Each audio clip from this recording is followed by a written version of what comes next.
الله الرحمن الرحيم. وعن ابن عمر رضي الله تعالى عنهما عن رسول الله صلى الله عليه وسلم قال لأبي بكر أنت صاحبي في الغار وصاحبي على الحوض. حضرت عبداللہ ابن عمر رضی اللہ تعالی عنہما فرماتے ہیں کہ رسول اللہ صلی اللہ علیہ وسلم نے حضرت ابوبکر صدیق رضی اللہ تعالیٰ عنہ سے فرمایا انت صاحبی فی الغار وصاحبی علی الحوض، آپ غار میں بھی میرے ساتھی ہیں اور حوض پر بھی میرے ساتھی ہوں گے۔ یہاں پر غار سے غار ثور مراد ہے، جو مکہ سے 3 میل کے فاصلے پر جبل ثور ہے۔ اس جبل ثور میں یہ غار ثور ہے، جس میں آپ صلی اللہ علیہ وسلم اور حضرت ابوبکر صدیق رضی اللہ تعالیٰ عنہ ہجرت کے ابتدائی دنوں میں وہاں پر روپوش رہے، غار ثور میں، جس کے بارے میں اللہ تعالیٰ فرماتے ہیں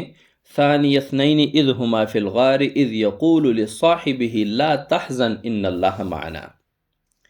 یہاں پر مفسرین نے یہ وضاحت کی ہے کہ یہاں اذ یقول لصاحبہ،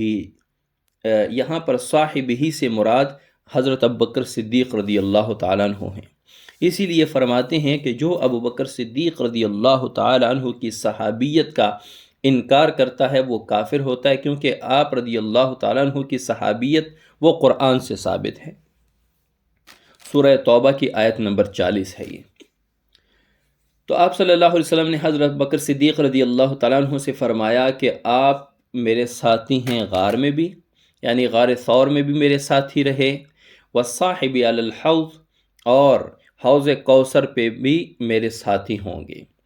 گویا کہ آپ صلی اللہ علیہ وسلم فرما رہے ہیں کہ آپ دنیا میں بھی میرے ساتھی ہیں اور آخرت میں بھی میرے ساتھی ہیں، اور عالم برزخ میں تو ہم دیکھ رہے ہیں کہ آپ رضی اللہ تعالیٰ عنہ اور حضرت عمر رضی اللہ تعالیٰ عنہ آپ صلی اللہ علیہ وسلم کے ساتھی ہیں، روضہ مبارک میں، روضہ اقدس میں آپ صلی اللہ علیہ وسلم کے قریب مدفون ہیں۔ تو گویا کہ زندگی میں بھی ابوبکر صدیق رضی اللہ تعالیٰ عنہ آپ صلی اللہ علیہ وسلم کے ساتھی ہیں، عالم برزخ میں بھی ساتھی ہیں، برزخ میں بھی ساتھی ہیں، اور قیامت والے دن بھی آپ صلی اللہ علیہ وسلم کے ساتھی ہوں گے حوض کوثر پر۔ تو جس صحابی کے بارے میں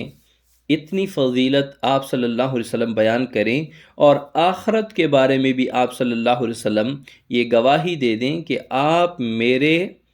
ساتھی ہوں گے حوض کوثر پر، تو ان کے بارے میں زبان درازی کرنا اور ان کے بارے میں کچھ کہنا یہ کسی مسلمان کا کام نہیں ہو سکتا، یہ غیر مسلم ہی ہو سکتا ہے جو اتنے عظیم صحابی، اتنے فضائل رکھنے والے صحابی پر زبان درازی کرے۔